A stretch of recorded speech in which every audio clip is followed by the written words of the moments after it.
آپ اکثر کہتے رہتے ہیں کہ احتجاج کرنے کے لیے ہمارے پاس آپشن کیا بچا ہے. ایک آپشن آپ کو فارم 47 کے وزیر اعظم نے جاپانیوں کی طرز کے اوپر احتجاج کرنے کا بتا دیا ہوا تھا. اس آپشن کو آپ فالو کرنا چاہیں تو کر سکتے ہیں. زیادہ اچھے طریقے سے ڈیسنٹ وے میں بغیر منہ چڑھائے اور آواز نکالے کرنا چاہیں تو کامنٹ سیکشن میں وہی کر دیں جو آپ کے فارم 47 کے وزیر اعظم نے آپ کو کیا رکھا ہے. Top story of the day آگے چل کر شیئر کرتا ہوں. اس سے پہلے انتہائی اہم ڈیولپمنٹ ودن پاکستان کیا چل رہا ہے یہ میں آپ کے ساتھ حسنات ملک ہیں ہمارے صحافی دوست ہیں ان کی سٹوری شیئر کرنے لگا ہوں. وہ کیا کہتے ہیں ذرا سنیے گا. وہ کہتے ہیں خبر ہے سپریم کورٹ ججز کی ماہانہ تنخواہ اور مراعات یعنی منتھلی جو ان کی سیلری ہے پلس ان کے جو انسینٹیوز ہیں وہ 10 دسمبر 2025 سے بڑھا دیے گئے.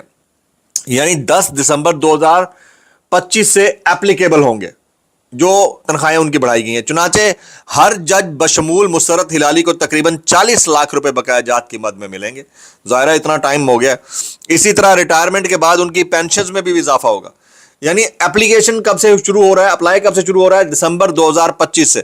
یعنی ابھی اگست چل رہا ہے تو 8 مہینے تو آپ اس میں جو ایڈیشن ہوا ہے نا 8-9 مہینے یہ تو مزے آپ کریں گے نا جی. پچھلے آپ کام پہلے کر چکے ہیں, آپ کو بڑھوتری بعد میں ملے گی. Very good. اچھا یہ کہنا یہی چاہ رہے ہیں اگر میں یہ سمجھ پایا ہوں اسی طرح سے ہے.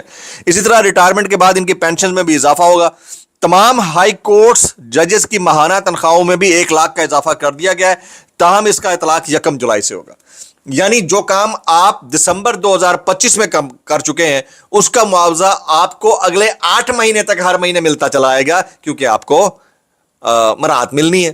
اس میں انسینٹیوز بھی ہیں, اس میں ماہانہ تنخواہ بھی ہے, اس میں پینشن میں بھی ہے. تو کمال ہی ہو گیا جناب. وہ کہتے ہیں نا کہ جج صاحب انصاف دینا ہو تو تاریخ پر تاریخ, تنخواہ لینی ہو تو ہر مہینے 1 تاریخ. ٹھیک ہے. اور پچھلے جو کام کیے ہوئے نا اس کا بھی بڑھوتری کے ساتھ آپ کو فائدہ. واہ واہ واہ. یہ کہاں ہوتا ہے؟ یہ صرف تھرڈ ورلڈ کے اندر ہوتا ہے, ہمارے جیسے ممالک کے اندر ہوتا ہے. اس کے علاوہ جو ہوتا ہے وہ ہم سب کو پتا ہے کہ کیا ہوتا ہے. یعنی حالت یہ ہے کہ سپریم کورٹ کے اندر خدا نہ خواستہ اگر کسی کا کوئی کیس پھنس جائے پہلے تو اس کے بعد کروڑوں روپے ہوں اس کیس کو فالو کرنے کے لیے, وکیل ہائر کرنے کے لیے, کیس داخل کرنے کے لیے, اور پھر داخل دفتر ہونے تک. سمجھیں آپ بات کو, کیس جو ہے نا فائل ٹھپ ہونے تک جو اس کا مکو ٹھپا جاتا ہے کئی سال تک پتہ چلتا ہے, اس کے بعد پتہ چلتا ہے کہ بندہ تو تھا ہی نہیں, مر گیا. یہ کہانی ہے. اور اس نظام کے اندر مارے نیارے ہیں جی ججز صاحبان کے. کیا ہی کہیے. اب میں آ جاتا ہوں ٹاپ سٹوری امریکہ کے اندر کیا ہوا ہے. اوورسیز پاکستانیوں نے کمال کیا. I'll definitely give credit to few of the personalities like Zulfi Bukhari, doctor Shahbaz Gill صاحب اینڈ جو امریکہ کے اندر ڈائسپورا ہے اس کو, پھر جمائمہ خان, قاسم خان, سلیمان خان. ریزن کیا ہے یہ ذرا ریزن سنیے گا. امریکی اراکین کانگریس مین نے امریکی وزیر خارجہ مارکو روبیو سے عمران خان کی غیر قانونی حراست کا معاملہ پاکستان کے ساتھ اٹھانے کا مطالبہ کر دیا. ڈیمانڈ کی ہے یو ایس کانگریس مین نے, ڈیمانڈ کی ہے امریکی secretary of the state Marco Rubio سے کہ وہ عمران خان کی غیر قانونی حراست کا جو معاملہ ہے وہ پاکستان کے ڈپلومیٹک چینل کے ذریعے لائک وائز پوزیشن ہولڈر سے اٹھایا جائے. تو اب وہ یہ معاملہ اٹھائیں گے. ظاہر ہے کہ جب سیکریٹری آف دا اسٹیٹ بات کرتا ہے تو وہ پھر بڑا ہی ڈفرینٹ قسم کا چینل ہوتا ہے جہاں پر وہ بات کرتے ہیں. تو وہ کہتے ہیں خط میں کیا لکھا گیا, خط بڑا امپورٹنٹ ہے, اس کا جواب بھی آیا جاتا ہے اگلے 24-48 گھنٹوں کے اندر سے جواب آئے گا. ہمیں عمران خان اور ان کی اہلیہ کی اڈیالہ جیل میں حراست کی صورتحال اور دوران حراست ان کے ساتھ روا رکھے جانے والے سلوک پر شدید تشویش ہے. یہ یو ایس کانگریس مین نے خط لکھا ہے امریکی secretary of the state Marco Rubio کو. امریکی وزیر خارجہ مارکو روبیو کو یہ خط لکھا ہے اور کیا کہا ہے اس کی ڈیٹیلز میں آگے چل کر شیئر کرتا ہوں. جی, امریکی secretary of the state Marco Rubio سے عمران خان کی حراست کا معاملہ پاکستان کے ساتھ اٹھانے کا مطالبہ کیا ہے. ہمیں عمران خان اور ان کی اہلیہ کی اڈیالہ جیل میں حراست کی صورتحال اور دوران حراست ان کے ساتھ روا رکھے جانے والے سلوک پر شدید تشویش ہے. اقوام متحدہ کے خصوصی نمائندے برائے تشدد کی جانب سے جاری ایک رپورٹ کے مطابق عمران خان کو بین الاقوامی اصولوں سے تجاوز کرتے ہوئے روزانہ 23 گھنٹے تک ان کے سیل میں قید تنہائی میں رکھا گیا ہے. عمران خان کی بینائی کو بھی شدید نقصان کا سامنا ہے. یہ اس خط کا متن ہے جو U S secretary of the state کو لکھ کر بھیجا گیا ہے. کس کی جانب سے؟ یو ایس کانگریس مین کی جانب سے. اور اس میں اقوام متحدہ کے نمائندہ برائے پرتشدد واقعات ان کی رپورٹ کا بھی متن اس خط کے اندر شامل کیا گیا ہے. It is very important development, خاص طور کے اوپر یو ایس کانگریس مین جو کافی عرصے سے خاموش تھے, بہت کم بول رہے تھے, اب टुगेदरनेस का उन्होंने मुजाहरा किया, एक साथ मिलकर खान साहब के मामले को उन्होंने हाईलाइट किया है और अमरीकी जो ओहदेदारान हैं उन तक पहुंचाया है।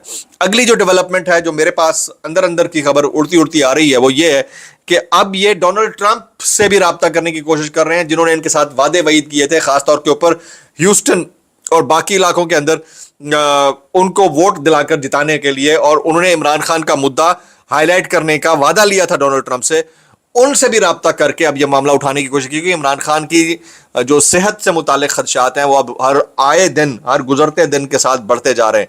तो ओवरसीज़ पाकिस्तानियों ने कमाल ही कर डाला है। ओवरसीज़ पाकिस्तानियों की इस काविश के ऊपर आप उनके लिए कुछ कहना चाहें तो ज़रूर कहिएगा। मैंने चंद नाम ले, जुल्फ़ी बुखारी का जो कैरेक्टर है वो काबिल तहसीन है, लायक तहसीन है। अच्छा, अब इससे पहले कि उधर जो ओवरसीज डायस्पोरा जो कर रहा है उसके जो फ्रूट्स हैं वो आया चाहते हैं और विद इन द पार्टी क्या हो रहा है, जरा मैं डॉक्टर सुबेल इकराम साहब की बात कर लेता हूँ। बहुत ज़बरदस्त किरत करते हैं, तरावी के इनके मद्दा लाइन में लगकर तरावी पढ़ते हैं माशाल्लाह से। अल्लामा हिशाम इलाही, इब्तिसाम इलाही ज़हीर फैमिली से आपका ताल्लुक़ है, बड़े ही ज़बरदस्त ख़ानदानी जो है ना मुबल्लिगीन है और मैं इनको बड़ा सराहता हूँ। उनके खिलाफ खामखा प्रोपेगेंडा शुरू कर दिया जी। एक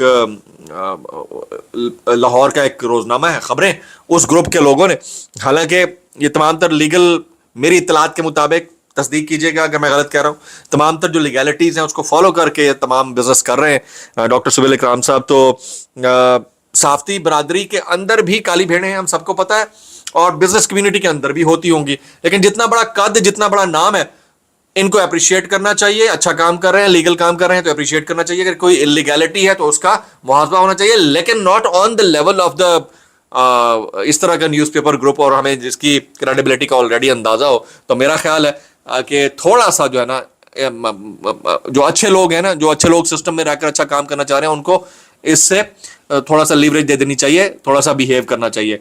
मैं यकीनन जो है जो जहाँ गलत है उसको गलत कहूँगा, लेकिन इस केस में मुझे वो नहीं लग रहा है क्योंकि उनके पास जो तमाम लीगैलिटीज़ हैं, डॉक्यूमेंट्स हैं पूरे। अच्छा जी, अब आ जाते हैं within the party Pakistan Tehreek Insaf के अंदर क्या हो रहा है। सलमान अकरम राजा कहते हैं कि अली अमीन गंडापुर के 40 करोड़ और बाहर से आए 50 करोड़ पार्टी को नहीं मिले। ये कौन कह रहे हैं जी? सलमान अकरम राजा कह रहे हैं। अली अमीन साहब मौजूद हैं, वो बता दें किसको दिए, या शानदाना गुलजार साहबा को अगर इल्म है तो बता दें। इस तरह हवाई बातों का अहाता करना होगा। इससे पहले शानदाना गुलजार साहबा ने उनको टारगेट किया था कि इतने पैसे पता नहीं कहाँ गया, खुर्द बुर्द हो रहा है। तो शानदाना गुलजार, अली अमीन गंडापुर, मिशाल यूसुफजई, सलमान अकरम राजा, ये मठभीड़ चल रही है, ये उथलाइंदो पुथलाइंदो चल रहा है भाई। ये विद इन द पार्टी ये ड्रामेबाजी चल रही है। आप चेक करें कि आपके बानी कायद यानी इमरान खान साहब की सेहत का मामला इस वक्त इंटरनेशनलाइज है। आपका एक पार्टी अहदेदार जो कि सीएम है केपीके का, वो लॉन्ग मार्च की कॉल दे चुका है, और आपकी हालत ये है कि आप 50 लोग भी बाहर निकालने की पोजीशन में नहीं है। तो इसके ऊपर बंदा सर ना धुने तो और क्या करे, मतलब कुछ समझ में आने वाली बात है या नहीं है।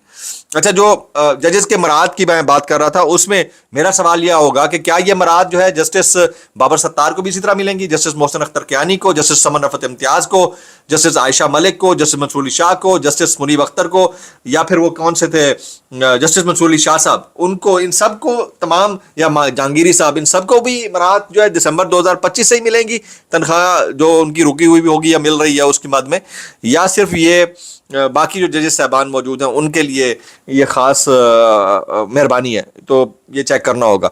अब जनाब, हाँ, लगे हाथों जस्टिस काजी फायज ईसा साहब को भी साल 2022 से एक साथ 10-10 लाख रुपए महीने बढ़ाकर मिल जाता तो कमाल ही हो जाता है भाई। वारे नहीं आ रहे हो जाते, क्या फ़र्क पड़ता है? टैक्स देने वाले टैक्स दे रहे हैं। जिस तरह पीटीपी के मुलाजमीन को टैक्स पेयर की तनख्वाहें, टैक्स पेयर के पैसे से तनख्वाहें मुलाजमीन को मिल रही हैं, तो वो किसी को मिल सकती हैं। कुछ वायरल बयानात इस डिस्क्लेमर के साथ, अगर आपको मेरी बात भी लिखती है तो माजत ज़्यादा लिखती है, इंतहाई माजत और ज़्यादा लिखती है, सानू की कैसे कर लेते हो यार। आपने मैक्सिमम कॉमेंट्स करने हैं ओवरसीज़ पाकिस्तानियों के लिए जो इन्होंने इतना बड़ा काम कर डाला है। ज़्यादा कॉमेंट दुआ में याद रखिए। अस्सलाम वालेकुम रहमतुल्लाहि व बरकातुहू।